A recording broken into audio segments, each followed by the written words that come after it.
하나님의 말씀 신명기 15장 1에서 11절 다 같이 한 목소리로 읽겠습니다. 시작.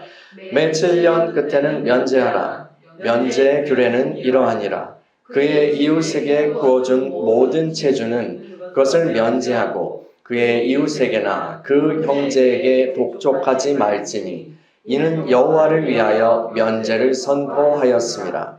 이방인에게는 내가 독촉하려니와 내 형제에게 구워준 것은 내 손에서 면제하라.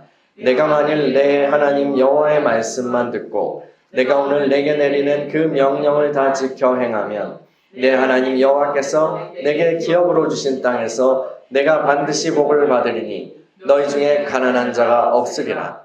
내 하나님 여호와께서 내게 허락하신 대로 내게 복을 주시리니 내가 여러 나라에 구워줄지라도 너는 꾸지 아니하겠고 내가 여러 나라를 통치할지라도 너는 통치를 당하지 아니하리라. 내 하나님 여호와께서 내게 주신 땅 어느 성읍에든지 가난한 형제가 너와 함께 거주하거든 그 가난한 형제에게 내 마음을 완악하게 하지 말며 내 손을 움켜쥐지 말고 반드시 내 손을 그에게 펴서 그에게 필요한 대로 쓸 것을 넉넉히 구워주라. 삼가 너는 마음에 악한 생각을 품지 말라. 곧 이르기를 7째 해 면제년이 가까이 왔다 하고 궁핍한 형제를 악한 눈으로 바라보며 아무것도 주지 아니하면 그가 너를 여호와께 호소하리니 그것이 내게 죄가 되리라. 너는 반드시 그에게 줄 것이요 줄 때에는 아끼는 마음을 품지 말 것이니라. 이로 말미암아 내 하나님 여호와께서 내가 하는 모든 일과 내 손이 닿는 모든 일에 내게 복을 주시리라.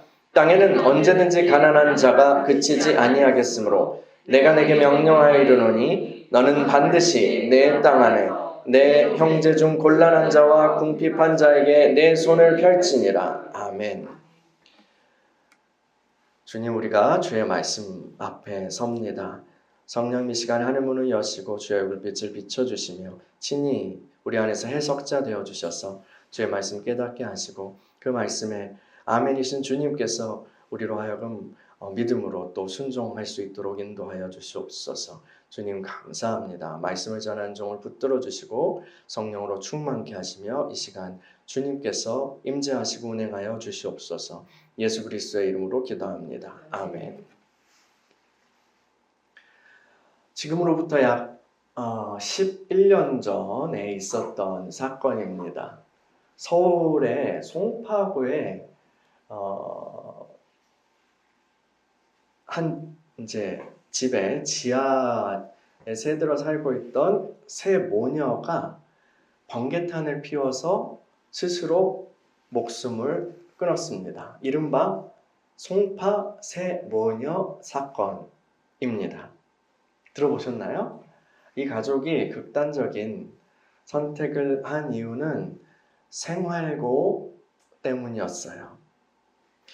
이 사람들은 열심히 살아왔던 사람들입니다. 그들이 이렇게 행적을 이렇게 쭉 추측해본 그런 기사들도 있는데 가계부 이렇게 꼼꼼하게 2,000원, 1,000원 알뜰하게 이렇게 쓴 것도 있고 어떻게 살아왔는지 이런 이야기들 그런 것들을 보니까요. 이분들 열심히 살아왔어요. 처음엔 괜찮았던 것 같아요.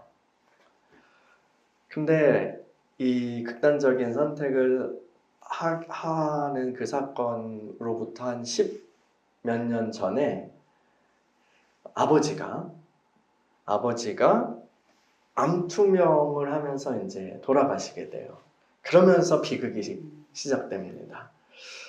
아버지는 이제 암투병하다 돌아가셨는데 병원비도 또 많이 들었고 또 사업을 하셨나 봐요. 사업을 하다가 이제 또 어렵게 돼서 그 채무도 남겨놓고 떠나신 거죠. 이후에는 어머니 혼자서 생계를 책임졌어요. 그 송파구니까 롯데월드가 근처에 있을 거 아니에요. 롯데월드 근처에 이제 식당에서 일을 하셨던 것 같아요. 거기서 성실하게 살아갔어요. 근데 기초수급 같은 정부 지원은 받지 못했어요. 왜냐하면 딸들이 성인이었거든요. 딸들이 성인이어서 이 기초생활 수급자로서의 자격을 어머니가 받기는 어려웠어요. 그런데 이 첫째 딸은 30이 넘었는데 근데 지병이 있어서 제대로 경제생활을 할 수 있는 그런 상태가 아니었고, 둘째 딸은 또 만화가였어요.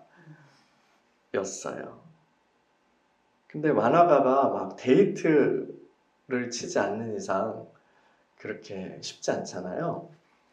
그러니까 이렇다 할 수입이 이들로부터 나오지 않았던 거죠. 보증금 500에 월세 38만 원 집에서 이제 몇 년 동안, 약 9년 동안 그렇게 산 거예요. 비좁지만 그들의 삶의 보금자리가 되어줬죠. 그런데 집주인이 이제 돈이 필요했나 봐요. 뭐 물가도 많이 오르고 9년이면 많이 봐준 거기도 하죠. 근데 50만 원으로 월세를 올린 거예요. 근데 설상가상으로 이 어머니가 빙판길에 넘어졌어요. 팔을 크게 다쳤어요. 둘째 딸도 간간히 알바를 하긴 했대요. 그렇지만 고정 수입으로 이렇게 안정적으로 하긴 어려웠나 봐요. 오히려 이제 병원비, 또 생활비 이런 거를 둘째 딸이 막 카드로 하고 그거 막다가 신용불량자가 되었어요. 그들은 결국 그 집의 창문의 틈들을 다 테이프로 붙여서 막고 번개탄을 피웠어요. 싸늘한 주검 옆에서 그들의 마지막 남은 전 재산이었던 70만 원이 담긴 봉투, 그리고 집주인에게 쓴 편지가 발견되었어요. 무슨 내용이냐면 이거예요. 주인 아주머니께 죄송합니다.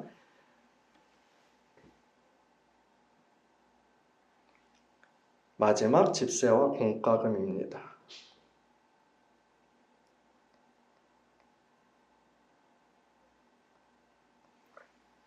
정말 죄송합니다.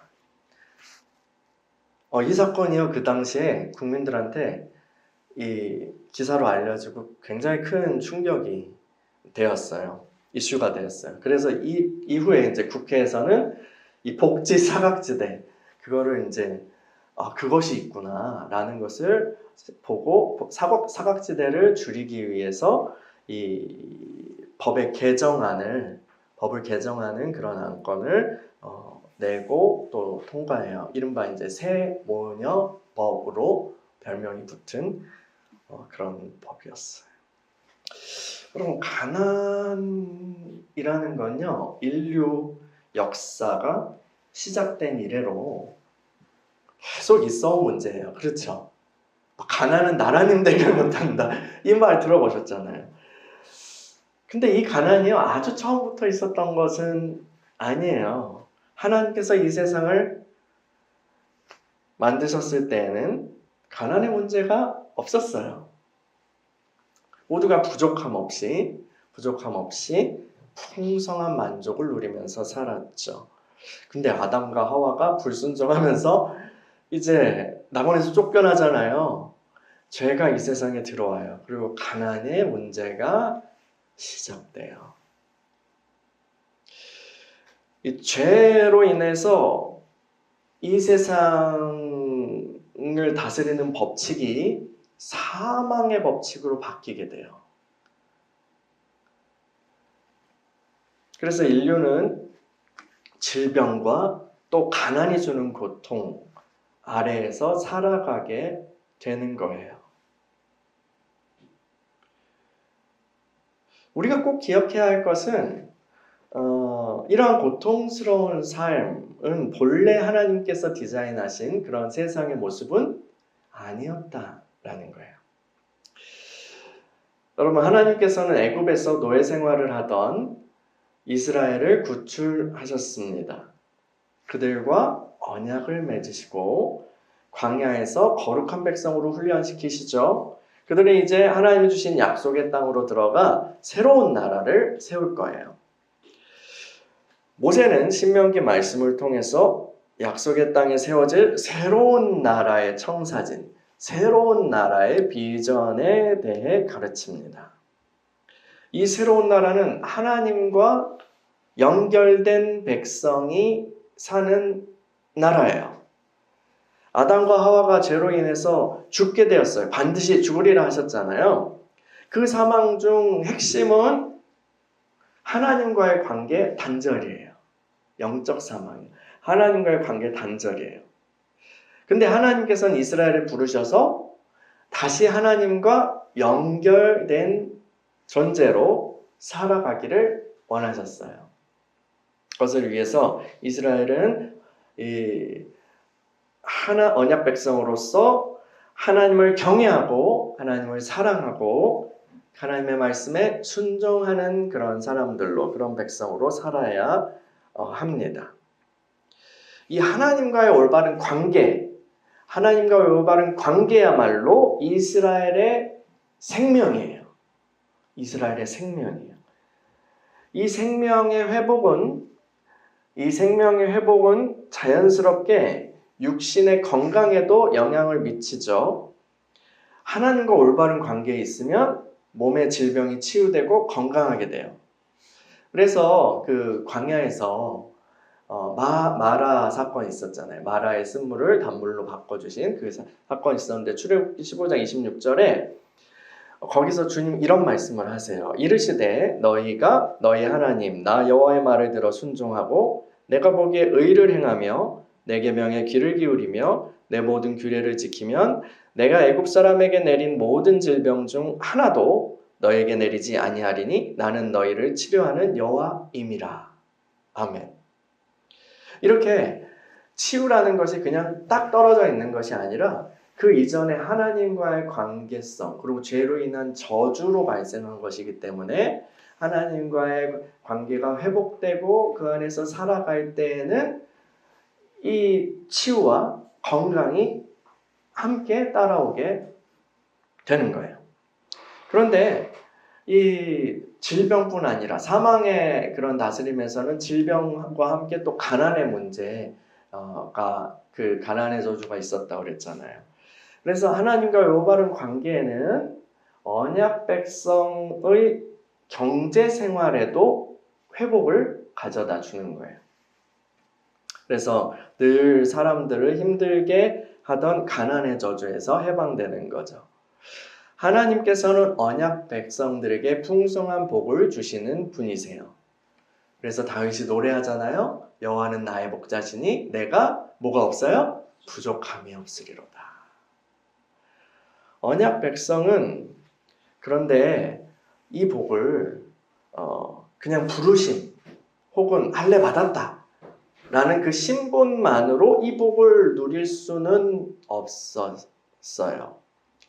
그 위치에서 하나님의 명령을 지키고 하나님 말씀에 합당한 생활을 할 때에 하나님의 생명의 통치가 우리 그 삶에 전반적으로 계속해서 확장되어 가면서 이 모든 이 복을 누리게 되는 거죠.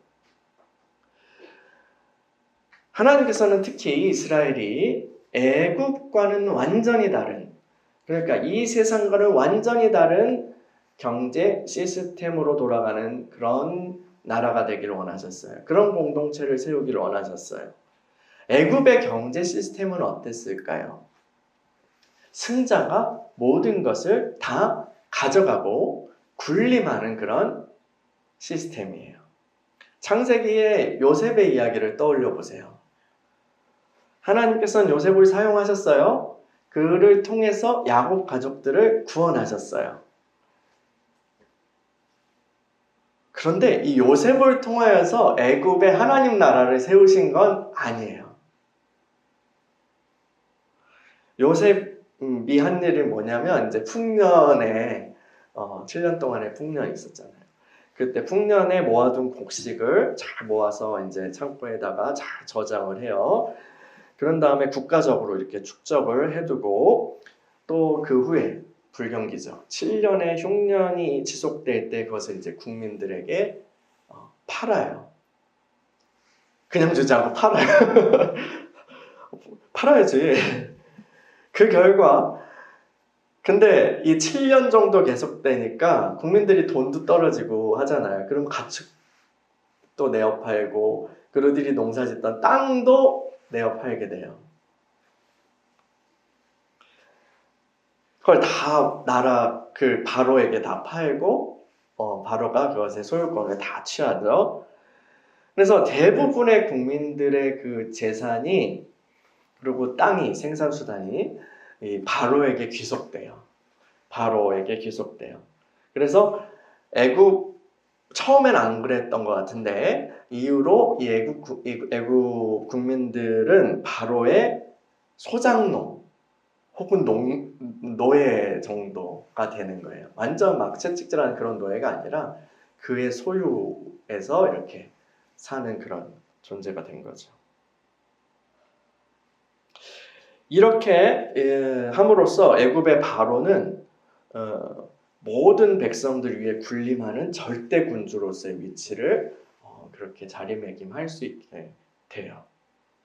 그 정도 위치가 있으니까 막 큰 건축물도 하고 하는 거예요. 솔로몬이 그걸 나중에 배치마킹 하죠.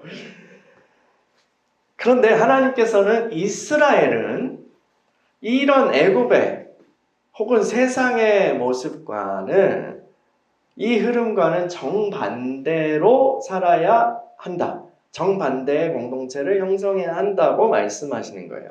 그래서 여러 가지 이야기를 하시는데 그중 하나가 오늘 우리가 읽은 본문의 7년 주기의 채무 탕감 법이에요. 7년 주기의 채무 탕감이요. 신명기 15장 1에서 3절을 다시 한번 읽어볼게요. 1에서 3절 시작. 매 7년 끝에는 면제하라. 면제의 규례는 이러하니라. 그의 이웃에게 구워준 모든 채주는 그것을 면제하고 그의 이웃에게나 그 형제에게 독촉하지 말지니 이는 여호와를 위하여 면제를 선포하였음이라. 이방인에게는 내가 독촉하려니와 내 형제에게 구워준 것은 내 손에서 면제하라. 아멘. 여러분 근데 사람들이 자유롭게 경제 활동을 하다 보면요, 지금처럼 어떤 고도의 그런 자본주의 사회가 아니더라도 그냥 이제 시장에서 물건 팔고 열심히 농사도 짓고 이렇게 생산 활동을 하고 사회를 이루고 살다 보면 경제 활동을 하고 살다 보면 그 결과가 항상 똑같지 않아요. 그렇죠? 결과가 사람마다 다 똑같지 않다고요. 결과의 평등이 보장되어 있지 않아요. 그렇죠? 왜요? 서로의 조건이 다르고요. 지혜와 능력이 다르거든요. 똑같은 사람들, A와 B가 음식점을 하더라도 맛없는 음식점이 있고 맛있는 음식점이 있을 거 아니야. 그렇죠? 동일한 결과를 낼 수 없어요. 그리고 여러 가지 다른 운의 요소들도 있죠. 굉장히 크죠. 근데 그렇게 이제 경제가 돌아가다 보면 어떤 사람들은 계속 수익을 올려요. 그런데 어떤 사람들은 잘 안 돼요. 계속 적자나고 그래요. 망하고 빚을 지게 되는 경우도 있죠. 그래서 처음에는 이웃이고 형제 관계지만 이제는 채무자와 채권자의 관계가 되어버려요. 그런데 이제 열심히 다시 기회를 얻어서 빚을 갚고 다시 잘 되면 좋겠지만 여러분 한번 이렇게 안 되기 시작한 사람이 다시 살아나는 게 다시 일어나는 게 쉽지가 않아요. 가난한 사람은 계속 가난해지죠. 그런데 이 가난해진다, 돈을 잃게 된다라는 게요. 우리가 아까 제가 언급한 세모녀 사건에서도 볼 수 있듯이 그냥 게임 점수 잃어버리는 것과는 다르죠. 게임 점수 좀 잃어버려도 되잖아요. 그런데 가난의 경우에는 결국 사람들의 생존을 위협합니다. 생명의 문제예요, 이거는요.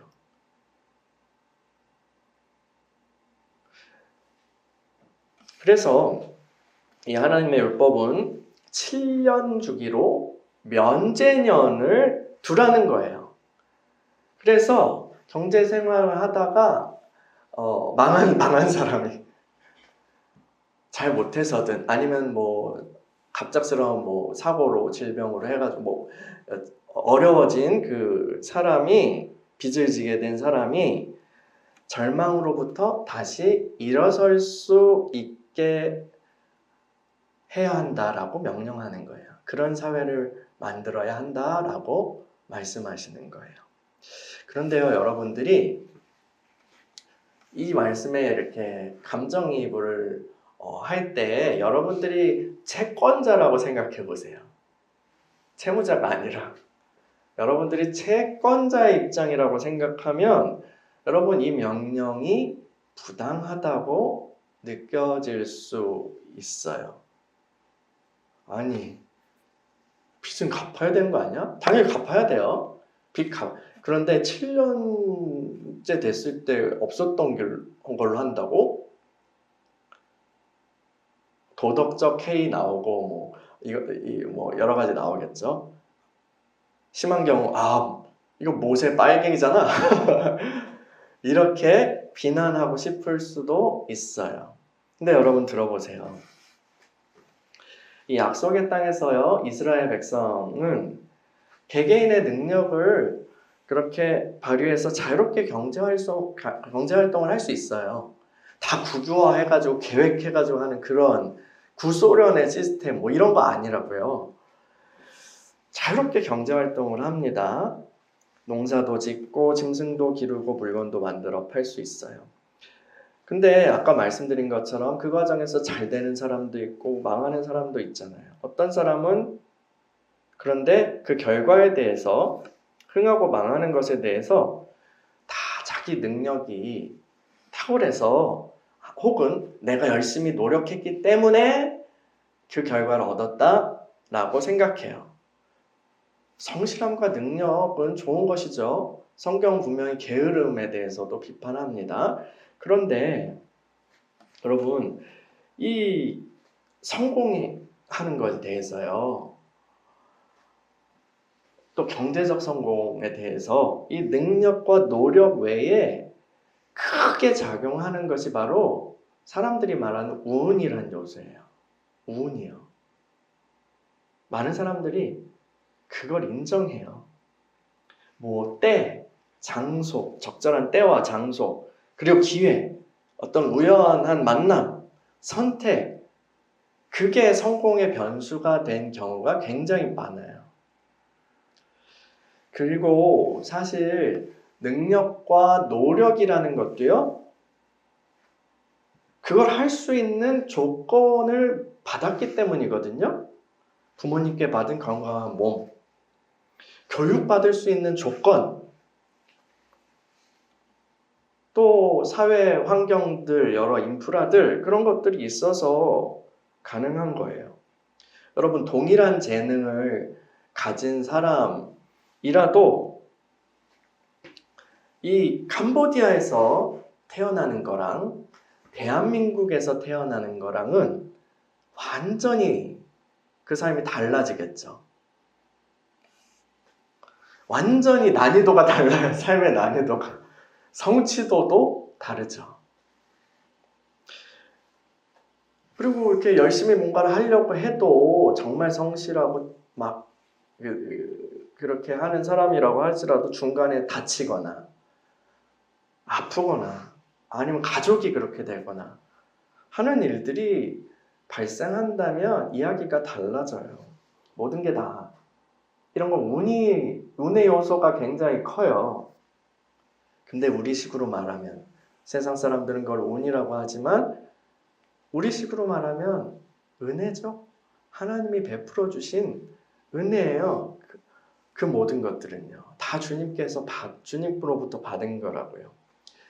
그러면 우리의 그 모든 것도 그 근원을 붙잡고 있는 것이 결국은 하나님의 은혜고 하나님께서 주신 것이다라는 그 사실을 받아들이면 내가 거둔 성공 혹은 경제적 그런 성공을 통해서 거둔 것들이, 그래서 이 재물이 절대적으로 나의 소유이고 신성불가치만 나의 소유입니다 라고 말하기 어렵습니다.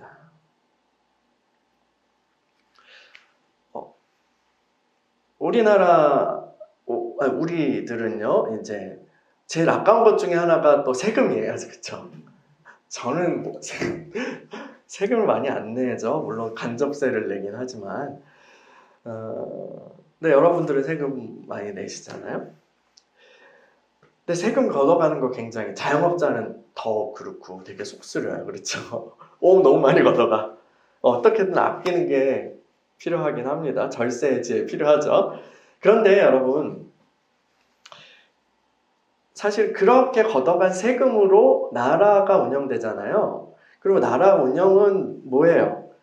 그 수도 시설, 전기 시설, 그리고 뭐 불나면 소방서, 경찰, 군대 등등의 시스템을 구축하고 운영하는데 그게 들어가는 거잖아요. 그렇죠? 그 인프라 덕분에 그 인프라 위에서 우리가 뭐든 할 수 있는 거예요. 그렇죠? 거기서 장사도 하고 뭐도 하고 할 수 있는 거예요. 그리고 그 인프라가 있으니까 우리가 어떤 돈을 벌어도 혹은 집을 사도 이 보호받을 수 있는 거잖아요. 그죠? 만약에 경찰이 축소되고 경찰 예산이 축소되거나 없어진다고 생각해 보세요. 순찰을 막 5번 돌다가 이제 안 돌아. 우리 CCTV도 이제 막 낡아가지고 안 돌아가.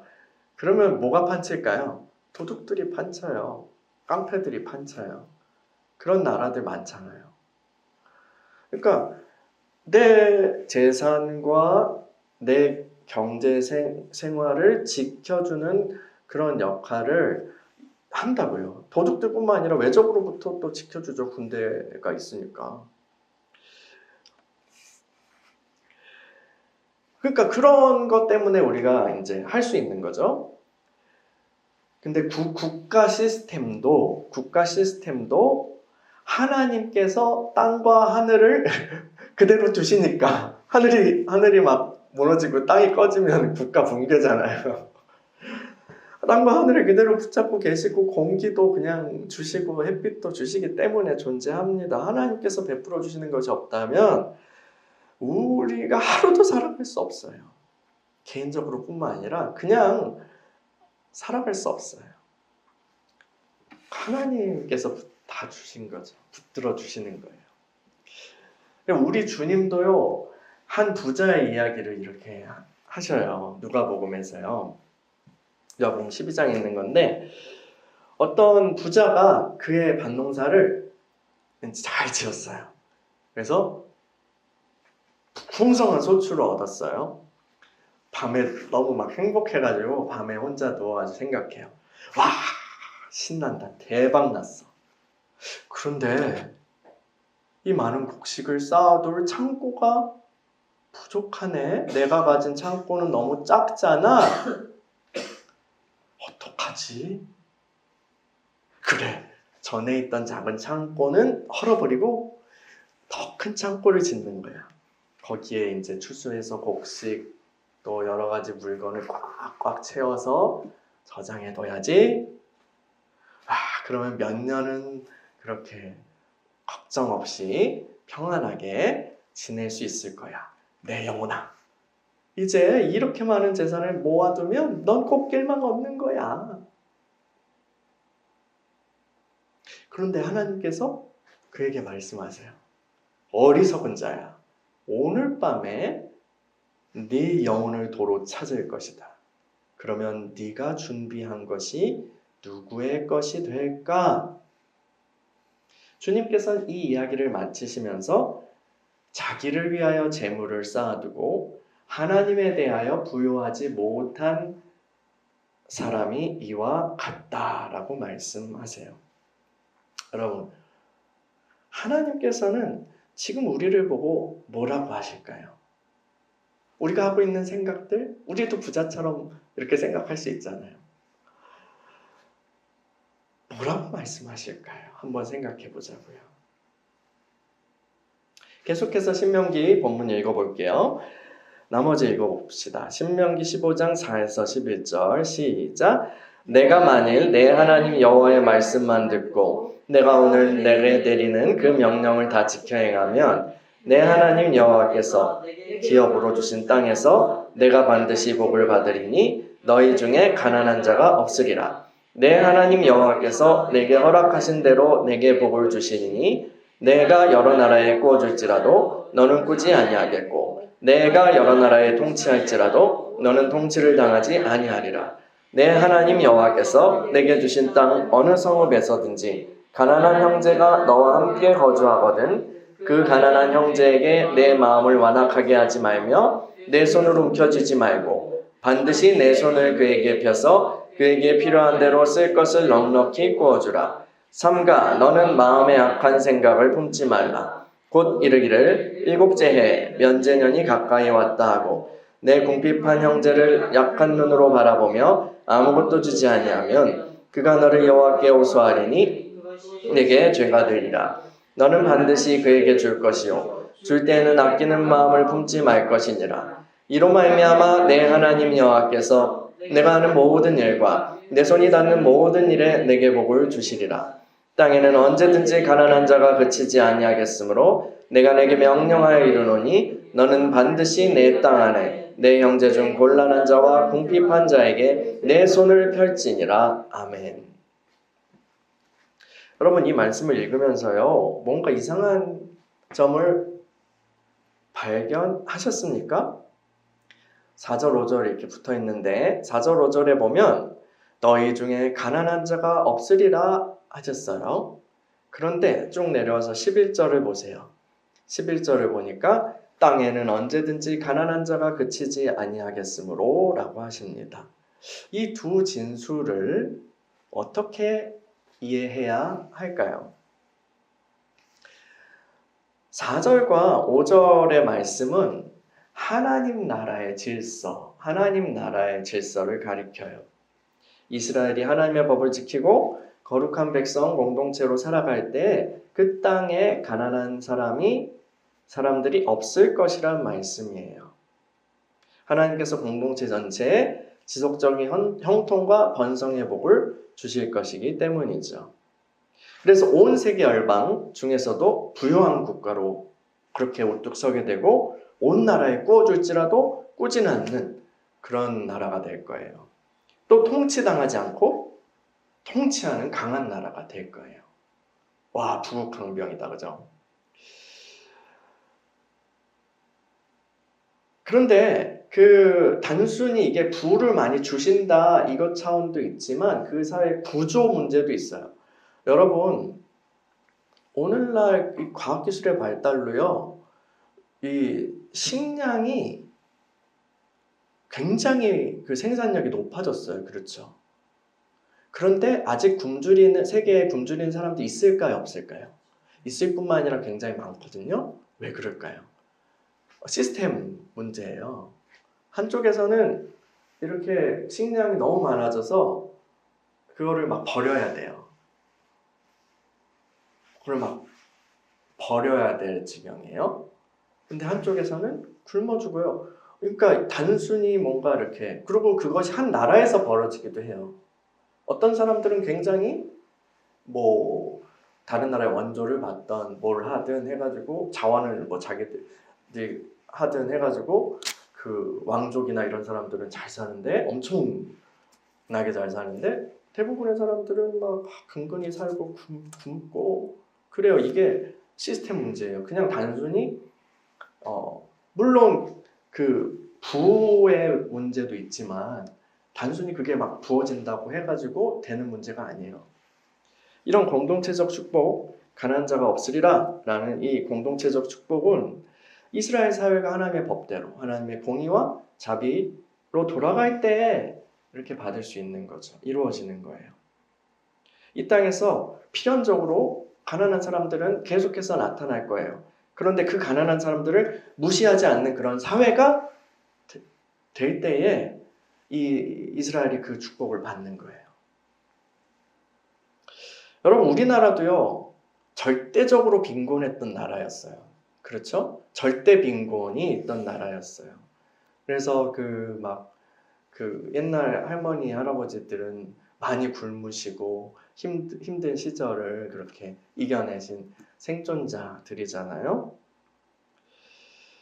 우린 되게 가난한 나라였어요. 해방 이후에 그런 정부가 수립되고 그 이후로 경남과 같은 세월이 있었죠. 그런데 지금 보세요. 이 나라는 전과 비교할 수 없는 그런 부유한 나라가 되었습니다. 이 모든 걸 하나님 주신 복입니다. 서로 근데 이렇게 다툼은 있었어요.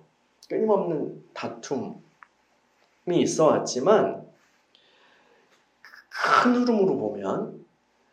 흐름으로 우리나라의 그런 모습을 보면 이 나라의 정책이나 제도들이 가난한 사람들을 외면하지 않는 방향으로 그렇게 세워져 왔어요. 여러분, 이승만 대통령이 초반에 그 조봉암 선생이라는 분을 이제 농림부 장관으로 세우고 농지개혁법을 추진해요. 이게 그때는 굉장히 소수의 지주가 농지를 다 갖고 있었고 대부분은 소작농이었어요. 근데 이 구조를 바꿔버려요. 그래서 농사를 실제로 짓는 일하는 농부들에게로 이렇게 나눠줘요. 나라에서. 굉장히 급진적인 정책이죠. 근데 그걸 이승만 대통령이 했어요. 근데 이 정책을 하지 않았으면 아마 대한민국은 몇 년 못 가서 붕괴됐을 거예요. 뭐 북쪽이 쳐들어오든 아니면 그 안에서 뭔가가 일어나든 해가지고 견디지 못했을 거예요. 박정희 대통령 무서운 사람이었죠. 무서운 사람이었지만 근데 이분은 존경하는 사람들이 참 많잖아요. 그게 왜 그럴까요? 모두가 잘 사는 강한 나라를 만들어 내는데 진심이었거든요. 그리고 결과를 많이 만들었어요, 이분이. 근데 이게 그렇게 하지 않을 수도 있었어요. 왜냐하면 다른 나라들의 군부 쿠데타로 정권을 잡았던 지도자들이 많이 있었거든요. 그 군인들이 정권을 잡고 이렇게 독재했던 사람들이 많이 있었는데 그 사람들 대부분은 나라를 개발하지 않았어요. 오히려 사유화했어요. 소수의 그룹만 나눠 먹고 그리고 교육도 안 시키고 교육하면 되드니까 발전도 안 시키고 발전해가 중산층 자라면 우리가 해먹기 어려운데 하면서 그런 식으로 했어요. 대부분 동남아나 아프리카 국가들이 그랬죠. 그런데 박정희 대통령 그러지 않았다는 거죠.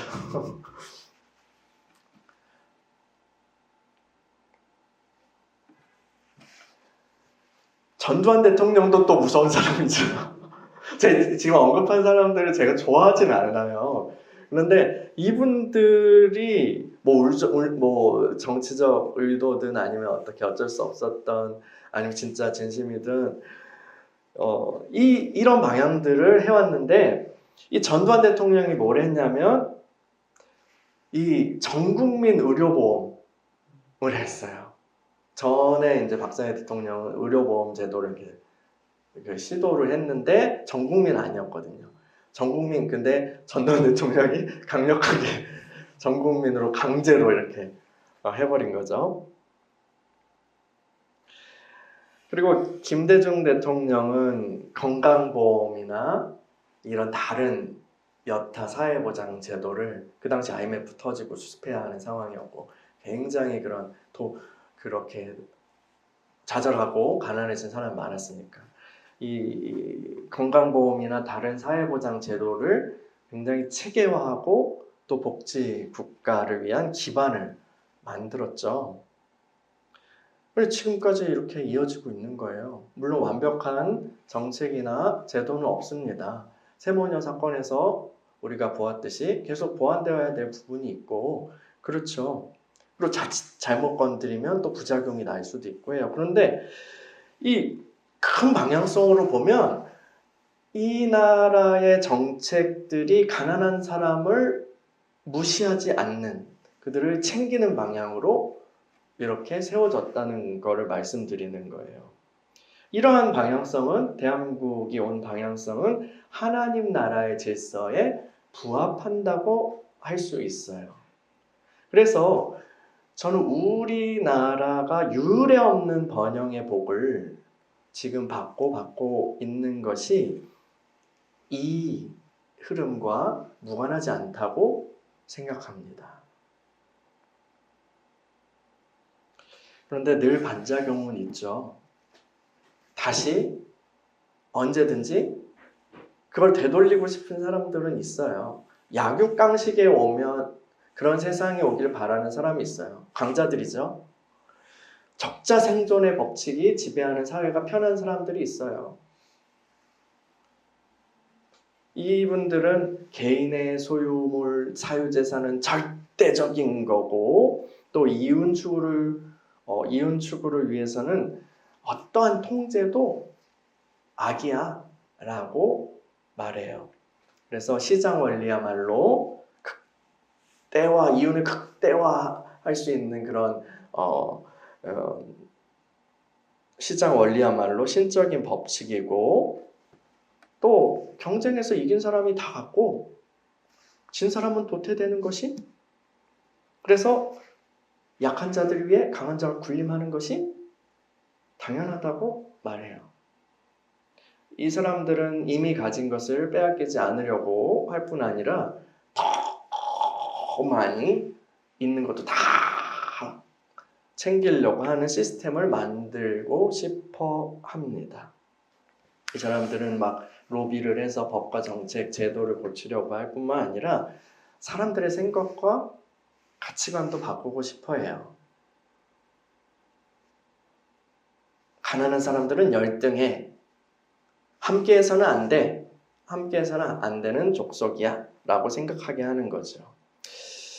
노력을 안 했어. 관리를 안 했어. 그들은 저 대가를 달게 받아야 돼. 이 카스트 제도랑 비슷해요. 카스트 제도에서 이 천한 계급의 사람들은 왜 천하게 되었냐? 논리가 뭐예요? 전생에 죄를 지어서. 그리고 높은 사람들은 전생에 잘해서. 그러니까 막 무시하고 깔아뭉개 되는 거예요. 그런 관점에서 보면요, 저는 지금 국민임대 아파트에 감사히 잘 살고 있잖아요. 근데 임대 아파트에 사는 저 같은 사람은 천민 거지인 거예요. 그런 관점에서 보면. 그리고 우리 아이들은 부유한 집안의 자제분들이랑 어울려서는 안 되는 거예요. 그래서 예전에 어떤 아파트 주민들이 이제 임대 아파트가 옆에 있잖아요. 그러면 그 사람들이 넘어다니지 못하도록 펜스를 꽉 이렇게 쳤던 것이 뉴스에 나와서 막 손가락질 받은 적 있었잖아요. 그때에 비해서 지금 그런 사고방식들이 더 늘어나고 또 확대된 것 같아요. 사실 이거는 어떤 가치관이라고 할 수 없어요. 가치관이라고 할 수 없어요. 그거는 사람들의 양심을 죽이는 그런 사망의 능력이에요. 사망의 교리예요. 이런 생각들이 만연하게 되면, 혹은 이런 생각들을 정당화하게 하는 고도의 어떤 체계, 이론 체계들이 막 승리하게 되면 그 사회는 지옥이 돼요. 성경은요, 이웃에 사는 가난한 형제에게 손을 펼쳐라 라고 명령합니다. 그러면서 재밌는 얘기가 나와요. 매 7년 면제년이 이제 가까이 오면 조금 있으면 면제년이 와. 근데 그 전에 누가 막 돈을 빌려달라고 그래. 아니면 곡식을 꺼달라고 그래. 꼭 갖겠다고 그래. 근데 면제년이 오면 안 갚아도 되잖아요. 그러니까 그때 와가지고 막 빌리려고 하는 나쁜 마음 가진 사람들도 있을 거 아니야. 솔직히. 악용하는 사람들도 있죠.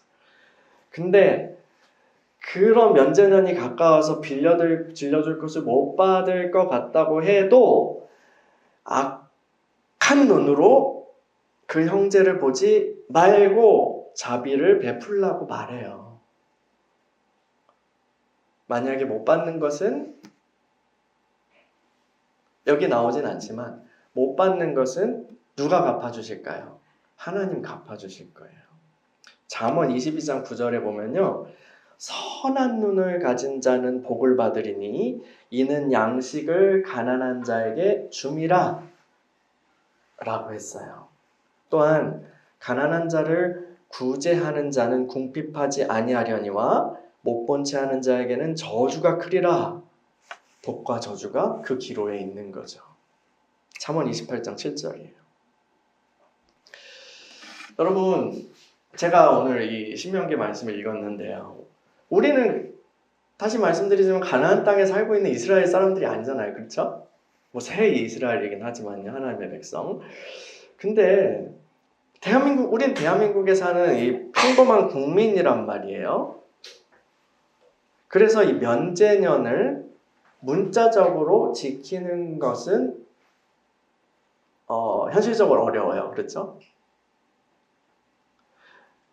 그러나 면제년이 보여주는 지향하는 그리고 그 법이 목적하는 하나님 나라의 질서는 여전히 우리가 살아내야 하는 삶의 원리임에는 분명합니다. 우리는 국회의원이 아니라서 법을 만들긴 어려워요, 당장. 그렇지만 투표권을 가지고 있어요. 그렇다면 이 나라의 정책과 시스템들이 가난한 사람들을 외면하지 않는 방향으로 가도록 대한민국의 경우에는 계속해서 가도록 지지를 표명할 수 있을 거예요. 또 우리가 뭘 할 수 있을까? 우리는 우리 스스로의 가치관과 우리 자녀들의 가치관이 어디로 가고 있는지 주의해야 합니다. 천박한 탐욕이 우리의 중심이 되어서는 안 됩니다. 우리는 거룩한 백성, 하나님의 사람들입니다. 우리 하나님은 가난한 자들의 보호자이십니다. 주님께서는 우리도 그분처럼 되기를 원하시죠. 주님 오시기 전까지는 이 세상에 가난의 고통이 계속 있을 거예요. 그러나 교회는 그것을 방관하거나 심하게는 재생산하는 주체가 되어서는 안 됩니다. 여러분의 삶에 혹은 우리 공동체에게 허락하신 작은 영역들이 있어요. 어떤 사람들은 클 수도 있고 어떤 사람들은 작을 수도 있죠. 그곳에서 하나님이 원하시는 경제 원리를 실천하고 어떻게 해야 할까? 한번 고민해 보자고요. 고민이라도 해보자고. 아름다운 상상은 세상을 바꾸는 시작이 됩니다. 우리가 주의 법을 따를 때에 그곳에 하나님의 법을 따를 때에 그곳에 하나님의 나라가 임하는 거예요. 그것이 천국이 되는 거예요. 우리가 주의 법을 따를 때요. 하나님의 생명의 통치가 거기 임하는 거예요. 하나님 나라의 놀라운 복을 미리 누리게 되는 거예요. 우리가 주의 길을 갈 때요. 주의 길을 따름으로 하나님의 나라의 놀라운 복을 미리 누리는 저와 여러분들이 되기를 축원합니다. 우리 같이 기도하겠습니다.